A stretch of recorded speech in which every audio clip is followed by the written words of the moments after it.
It was a good shot. He hit me with, I think, a right hand. I remember I got hit, and I was trying to step back to get away from him. And when I took a step, my ankle rolled. And really, that was like the last defense of me staying up, was that step. So once I rolled my ankle, I remember seeing the floor coming, and it was just like, that's it, I'm going down. You know, as soon as I got back, my first thing was like, get that back. Get that back. You know, I was trying to make it at least a 10-9 round, if not an even round. Again, we didn't know, we knew what we was dealing with, so we didn't get that 10-9, but still, you know, first knockdown, guess it's gotta happen. The first 4 rounds, I felt like I was doing good. I felt like I won 3 of the 4 rounds. I felt like I was getting into a good rhythm where it might have been a long night for him. When we came back after that 4th round, you know, feeling good too. And then, you know, the scorecards come, and Louis has that look on his face like, you're not getting in. Then no judges gave you any rounds. I was down 4 rounds coming back from the 4th round. So, you know, that's a shot to your confidence, especially you coming back thinking you're doing good. It's like, you know, I'm feeling this. And then they say you ain't doing shit.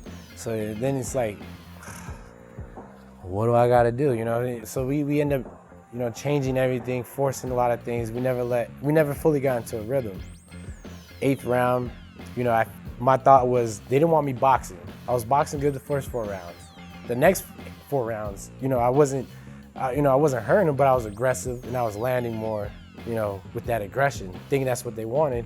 Coming back to 8th round, no judges gave me any rounds, still. So then at that point, it's like, well, what do you want me to do? There's nothing I can do but knock him out to win, and that's kind of what we were going for the last 4 rounds. It never came. I feel like it's because I was trying to force a knockout, and in boxing, if you try to force anything, it'll never come. You know, there was rounds where he caught me with 2, maybe 3 good punches the whole round, and I still lost the round. So we knew we didn't win the fight when that final bell rung. We went back like let's hurry up and get this done with so I could go to the rebuilding stage. I mean, it's a biased opinion, but I felt like I won the fight. I felt like, yeah, he caught me with the cleaner, harder punches, but you know, you can't win a round off of 2 clean punches. That's my opinion. And this is coming from a boxer who tries to not be so aggressive, you know? I'm the one who's usually counter punching, but I know I can't win a round off of just 2 punches. You gotta throw more. That's just my opinion. Again, we knew what it was. We signed the contract. We went into that under those circumstances that we knew was bogus and was not fair. So we can't even really complain about it because we agreed to it. One prayer that I always pray before every fight, you know, even the last fight, was if it's not in God's will for me to win, help me accept that and promote that. You know, I hate losing. Don't get me wrong. It was hard. It was hard to try to handle yourself with class when you're like, this is bull. Rematch wasn't, you know, but I want to show the people I'm a true champion, true winner. You know, I keep telling kids, like, you want to learn how to win, you have to know how to lose. And you know, I wanted to carry myself the same way I carry myself when I win as I do when I lose. You know, and it was hard.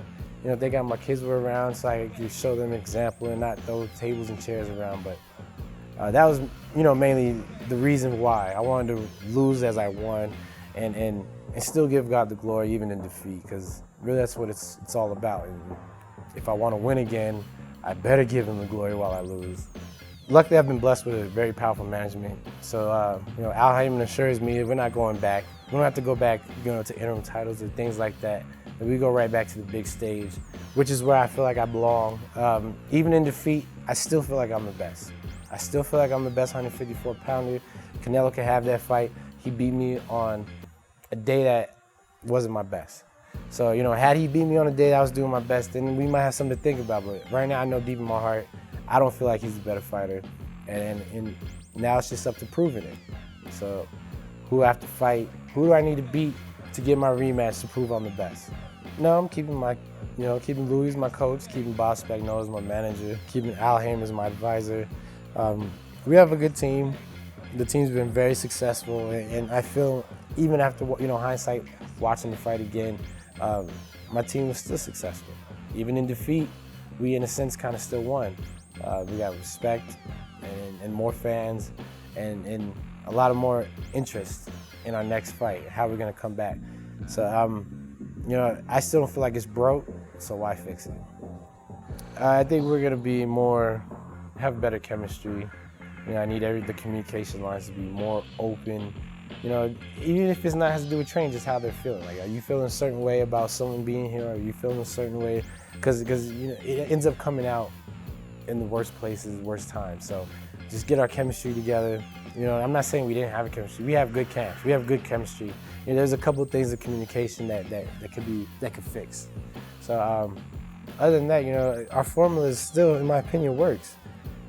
We were off, and we did what we had to do to try to get on, and you know, it can happen to anybody. Trout Nation, I love you guys with all my heart. I would not be here or as big as I am today if it wasn't for y'all. You guys are the reason why these fights are taking place, and you guys are gonna be the reason why the future fights will take place. So everything I do, I'm doing it for y'all because you guys make me. I would still be a pipsqueak from Las Cruces, New Mexico instead of a former world champion, true pound-for-pound contender if it wasn't for y'all. So thank you.